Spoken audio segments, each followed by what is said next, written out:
अब हम डिस्कस करने जा रहे हैं stability of colloids. Okay, collides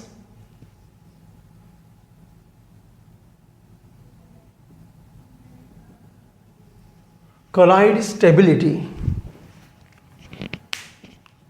पहले एक चीज़ का मकसद समझा कीजिए। आपके शेल्फ में इंक पड़ी हुई है, एक हफ्ते के बाद जाते हैं इंक ख़राब हो गई है। आपका बूट पॉलिश पड़ा हुआ था, बूट पॉलिश ख़राब हो गए। कॉस्मेटिक्स पड़े हुए थे, कॉस्मेटिक्स ख़राब हो गए। ये क्यों ख़राब होते हैं? It is a problem of their stability.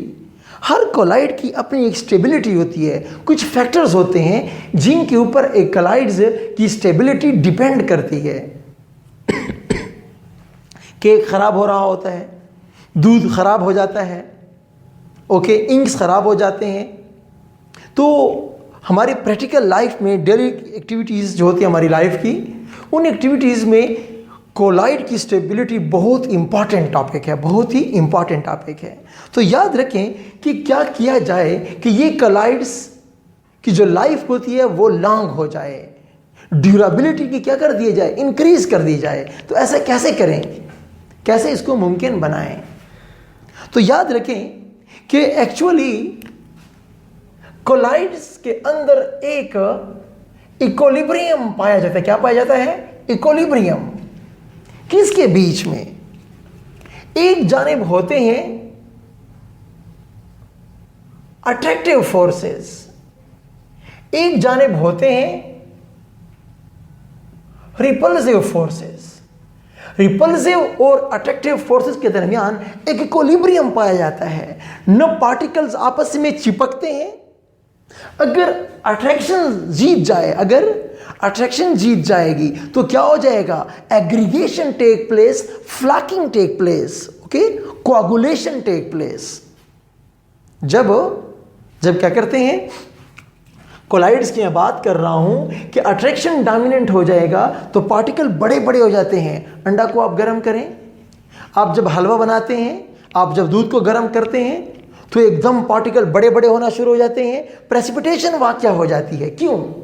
आपने उसके कोलाइड्स को तोड़ा है। कैसे तोड़ा है? आपने क्या किया है? आपने अट्रैक्टिव फोर्सेस को सपोर्ट किया है। पार्टिकल्स मिल मिल के बड़े बड़े जमघटे बन गए हैं, क्लस्टर बन गए हैं। तो वो कोलाइडल प्रॉपर्टीज फिर शो नहीं करेंगे, तो वो फिर क्या हो जाएंगे? सस्पेंशन की कैटेगरी के अंदर चले जाएंगे। ओके, तो याद रखें कि अट्रैक्शन और रिपल्शन बड़ा की फैक्टर है हमारे पास। यहाँ पे पार्टिकल्स के दरमियान अट्रैक्शन को और रिपल्शन को हमें बैलेंस करना होता है, तब जाके स्टेबिलिटी डिसाइड होती है। तो याद रखें कोलाइड्स की जो स्टेबिलिटी है डिपेंड करती है चार्जेस पर, डिपेंड करती है टेम्परेचर पर, डिपेंड करती है ब्राउनियन मोशन पर। इन तीन बातों पर कोलाइड्स की स्टेबिलिटी डिपेंड करती है। स्टेबिलिटी का जो अपोजिट है ना, स्टेबिलिटी के लिए इसके जो अपोजिट फिनोमिना है, that is aggregation, aggregation, sedimentation. Aggregation हो गया है, सेडिमेंटेशन हो गया है, प्रेसिपिटेशन हो गया है। हमने अपने कोलाइड्स को इन चीज़ों से बचाना होता है कि ये लोग एग्रीगेट बना के नीचे बैठ न जाएं, ये सेडिमेंटेशन क्रिस्टलाइजेशन का शिकार ना हो जाएं, ये पीपीटी बना के नीचे बॉटम पे बैठ न जाएं। ग्रेविटी के इम्पैक्ट को नलिफाई करना होता है। ओके, तो याद रखें कोलाइड्स के अंदर चार्जेस मौजूद हैं। इन चार्जेस से क्या होगा? You know, plus minus attract, okay, minus minus repel, plus plus repel. तो आप जानते हैं कि कोलाइड्स के अंदर जो चार्जेस होते हैं वो अट्रैक्शन और रिपल्शन काज करेंगे। इस अट्रैक्शन हो या रिपल्शन हो, इससे क्या पैदा होता है? प्लीज, इस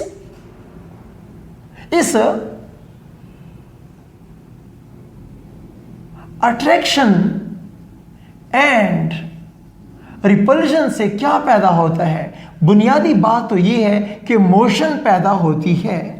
जब मोशन पैदा होती है, इस मोशन से क्या होता है? ग्रेविटी का इंपैक्ट, ग्रेविटी का जो इंपैक्ट होगा वो इंपैक्ट कैंसल आउट हो जाता है।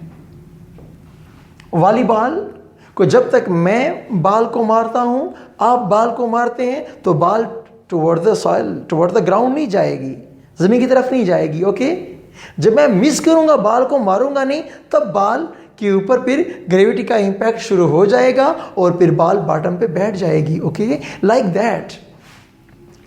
अट्रैक्शन हो या रिपल्शन हो, इससे मोशन वाकया होती है। जब एक चीज मोशन में होती है, उसके ऊपर ग्रेविटी का इंपैक्ट नेग्लिजिबल हो जाता है ऑटोमेटिकली। ओके, एक नंबर 2, ये जो रिपल्शन होता है, repulsion, it's very important. It avoids precipitation. ये एक ऐसा इंपॉर्टेंट फैक्टर है जो आपके कलाइड्स को प्रेसिपिटेट नहीं बनाने देता, उनको आपस में जमने नहीं देता, कोआगुलेशन नहीं काज करने देता, क्योंकि repulsion is there. Okay,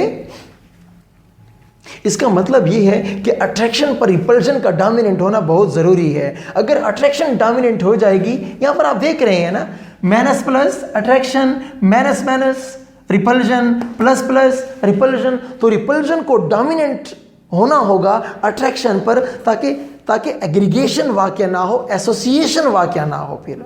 okay, अब मैं बात करता हूं टेम्परेचर की। प्लीज, जब टेम्परेचर को इंक्रीज करेंगे, काइनेटिक एनर्जी क्या होगी? इंक्रीज हो जाएगी। इससे फिर क्या होगा? इससे मोशंस इंक्रीज हो जाएंगे। जब मोशन इंक्रीज होंगे तो स्टेबिलिटी बढ़ जाती है, स्टेबिलिटी इंक्रीजेस। लेकिन यहां पर एक खतरनाक पॉइंट है। वो पॉइंट क्या है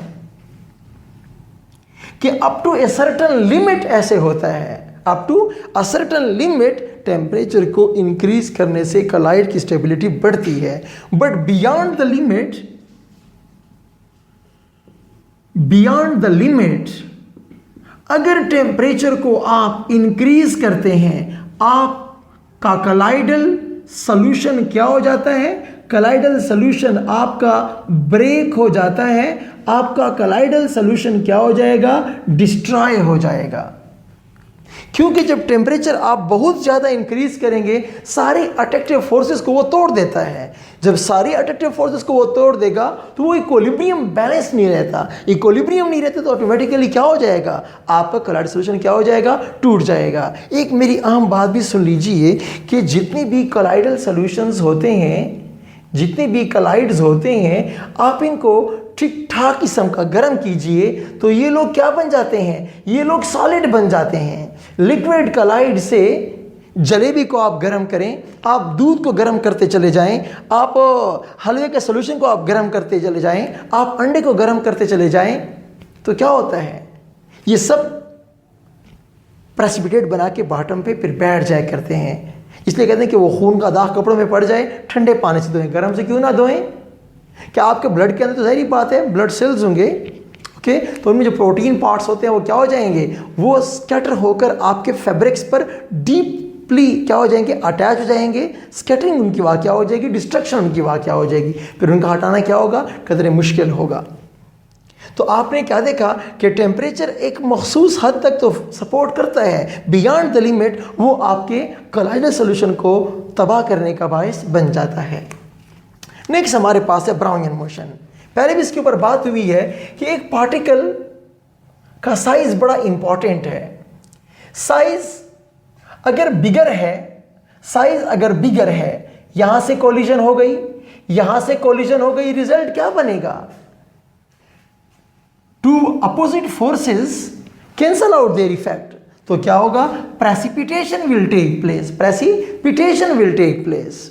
ओके, और लेकिन अगर हम साइज मेरे पास क्या है? साइज मेरे पास छोटा है, तो एक टाइम पे एक कोलिजन होगी, एक थप्पड़ खाएगा, तो ये क्या करेगा? ये मूव करेगा, ये मूव करेगा, फिर कोलिजन हुई, फिर ये मूव करेगा। ये जिग-जैग जो मोशन होती है, पार्टिकल्स की, इसको ब्राउनियन मोशन बोलते हैं। ब्राउनियन साइंटिस्ट का नेम था। तो ब्राउनियन मोशन जब तक होती रहेगी ये बॉटम पे नहीं बैठने वाला, और जब तक बॉटम पे नहीं बैठता कोलाइडल सॉल्यूशन जिंदाबाद। जब ये बॉटम पे बैठ जाता है तब ये सस्पेंशन कहलाता है, फिर कोलाइडल सॉल्यूशन नहीं कहलाता।